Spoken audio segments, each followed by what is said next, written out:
പ്രിയമുള്ള സുഹൃത്തുക്കളെ, എല്ലാവർക്കും നമസ്കാരം. പുതിയൊരു വീഡിയോയിലേക്ക് സ്വാഗതം. 20-ാം തീയതി ആയിരിക്കുകയാണ്.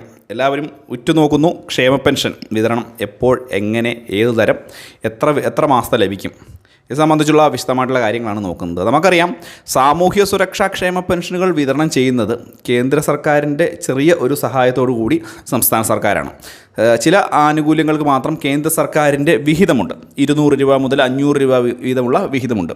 ഈ തുകയിൽ മുൻപ് ഒരുമിച്ച് സംസ്ഥാന സർക്കാർ തുക വിതരണം ചെയ്തിരുന്നുവെങ്കിലും ഇപ്പോൾ കേന്ദ്ര സർക്കാരിൻ്റെ വിതരണ തുക കുറച്ചുള്ള തുകയാണ് വിതരണം ചെയ്യുന്നത്. എന്തുതന്നെയായാലും ഇപ്പോഴെല്ലാവരും ചോദിക്കുന്ന ഒരു കാര്യം, ഈ ജൂലൈ മാസത്തെ ക്ഷേമ പെൻഷൻ തുക എപ്പോഴാണ് എന്നുള്ളൊരു കാര്യമാണ്. 20-ാം തീയതി കഴിഞ്ഞോടുകൂടി തന്നെ ക്ഷേമ പെൻഷൻ കിട്ടേണ്ട ഡേറ്റ് ആയിരിക്കുന്നു എന്നുള്ള കാര്യം എല്ലാവർക്കും അറിയാം. നമുക്ക് നിലവിലത്തെ ലഭിക്കുന്ന വിവരങ്ങളനുസരിച്ച് ഈ മാസം 25-ാം തീയതി കഴിയുന്നതോടുകൂടി തന്നെ ക്ഷേമ പെൻഷൻ തുക വിതരണം ചെയ്യാൻ നടപടി ആരംഭിക്കുമെന്നുള്ളതാണ്. ഇതിനുവേണ്ടി ഏകദേശം 800 കോടി രൂപയ്ക്ക് മുകളിൽ ഒരു മാസത്തെ പെൻഷൻ തുക വിതരണം ചെയ്യുന്നതിന് വേണ്ടി സംസ്ഥാന സർക്കാർ കണ്ടെത്തേണ്ടതായിട്ടുണ്ട്.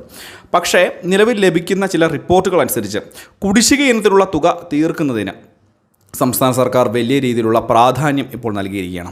അതുകൊണ്ട് തന്നെ ഒരു പക്ഷേ 2 മാസത്തെ പെൻഷനായിരിക്കാം ലഭിക്കുന്നത്. 2 മാസത്തെ ലഭിച്ചില്ല എന്നുണ്ടെങ്കിൽ 1 മാസത്തെ ഉറപ്പായിട്ട് തന്നെ ലഭിക്കുകയും ചെയ്യും. കാരണം ഫണ്ട് കണ്ടെത്താനുള്ള ബുദ്ധിമുട്ടുകൾക്ക് ആനുപാതികമായിട്ടായിരിക്കും ഈ ഒരു തുകയുടെ വിതരണം 1 മാസത്തെയോ 2 മാസത്തെയോ ഗഡുക്കൾ വിതരണം ചെയ്യുക. മാത്രവുമല്ല, പുതിയ ചില റിപ്പോർട്ടുകൾ വരുന്നുണ്ട്. നമുക്ക് സംസ്ഥാന സർക്കാരിൻ്റെ പ്രതിച്ഛായയ്ക്ക് തന്നെ വളരെ വലിയ മങ്ങലേറ്റിരിക്കുന്ന സാഹചര്യമാണ് ഈ ഒരു ക്ഷേമ പെൻഷൻ തുകയൊക്കെ കറക്റ്റായിട്ട് വിതരണം ചെയ്യാത്തത്. മാത്രമല്ല, കേന്ദ്ര സർക്കാർ കിസാൻ സമ്മാൻ നിധി ആനുകൂല്യം നാളിതുവരെയായിട്ടും ഒരു ഗഡു പോലും മുടക്കിയിട്ടില്ല എന്നുള്ളതും. ഈ 2 പദ്ധതികളും സാമ്പത്തികമായിട്ട് പണം നേരിട്ട് ജനങ്ങളുടെ കൈകളിലേക്ക് എത്തുന്ന പദ്ധതികളാണ്. അപ്പോൾ ഈ 2 പദ്ധതികളും സംസ്ഥാനത്തെ ജനങ്ങൾ ശ്രദ്ധിക്കുന്നുണ്ട് എന്നുള്ളതിൻ്റെ തെളിവാണിത്. അപ്പോൾ ഈ ഒരു തുക കറക്റ്റായിട്ട് വിതരണം ചെയ്തില്ലെങ്കിൽ ഇത് വീണ്ടും കേന്ദ്രത്തിന് അനുകൂലമായിട്ടുള്ള നടപടി അല്ലെങ്കിൽ ജനങ്ങളുടെ വികാരമുണ്ടാകും. ക്ഷേമ പെൻഷൻ തുക വിതരണം ചെയ്യുന്നില്ല, പക്ഷേ കിസാൻ സമ്മാൻ നിധി ആനുകൂല്യം വിതരണം ചെയ്യുന്നു. ആ ഒരു രീതിയിൽ ഉണ്ടാകും എന്നുള്ളതിൻ്റെ ഒരു തിരിച്ചറിവിനെ തുടർന്നാണ് ഇപ്പോൾ ഓരോ മാസത്തെയും പെൻഷൻ തുകയെങ്കിലും വിതരണം ചെയ്യുന്നത്. അതിനിപ്പോൾ ഇനി അങ്ങോട്ട് മുടക്കം വരികയുമില്ല. പക്ഷേ കുടിശ്ശികയാണ് പ്രശ്നം. അപ്പോൾ ഈ ഒരു മാസം ഒരു പക്ഷേ 2 മാസത്തെ കുടിശ്ശിക പെൻഷൻ തുക തന്നെ ലഭിക്കാനാണ് സാധ്യത. അങ്ങനെ ഈ ഒരു മാസം ലഭിച്ചില്ല എന്നുണ്ടെങ്കിൽ പിന്നെ ഓണത്തിന് നമുക്ക് പ്രതീക്ഷിച്ചാൽ മതി 2 മാസത്തെ പെൻഷൻ തുക ഉറപ്പായിട്ടും ലഭിക്കുമെന്നുള്ള കാര്യത്തിൽ യാതൊരു സംശയം വേണ്ട. ഈ ഒരു 2024, 25, 25, 26 വർഷത്തോടുകൂടി കുടിശ്ശിക ഇനത്തിലുള്ള ഈ ഒരു ക്ഷേമ പെൻഷൻ തുക പൂർണ്ണമായിട്ടും കൊടുത്തു തീർക്കുമെന്ന് മുഖ്യമന്ത്രി തന്നെ പറഞ്ഞിരിക്കുന്ന ഒരു സാഹചര്യമുണ്ട്.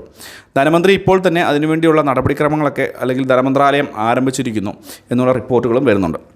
എന്തായാലും ഇതൊരു പ്രധാനപ്പെട്ട അറിയിപ്പാണ്. ഈ മാസം 25-ാം തീയതി കഴിയുമ്പോൾ ക്ഷേമ പെൻഷൻ വിതരണം കൈകളിൽ എത്തത്തക്ക രീതിയിലുള്ള വിതരണം ഉണ്ടാകും. അപ്പോൾ വളരെ പ്രധാനപ്പെട്ട അറിയിപ്പ്. വീഡിയോ പരമാവധി ഷെയർ ചെയ്ത് കൊടുക്കുക, ചാനൽ സബ്സ്ക്രൈബ് ചെയ്യുക, മറ്റുള്ള ആളുകൾക്ക് ഈ ഒരു കാര്യം ഒന്ന് ധരിപ്പിച്ചു കൊടുക്കുക. മറ്റൊരു ഇൻഫർമേറ്റീവ് ആയിട്ടുള്ള വീഡിയോ ആയിട്ട് നമുക്ക് എന്തായാലും കണ്ടുമുട്ടാം.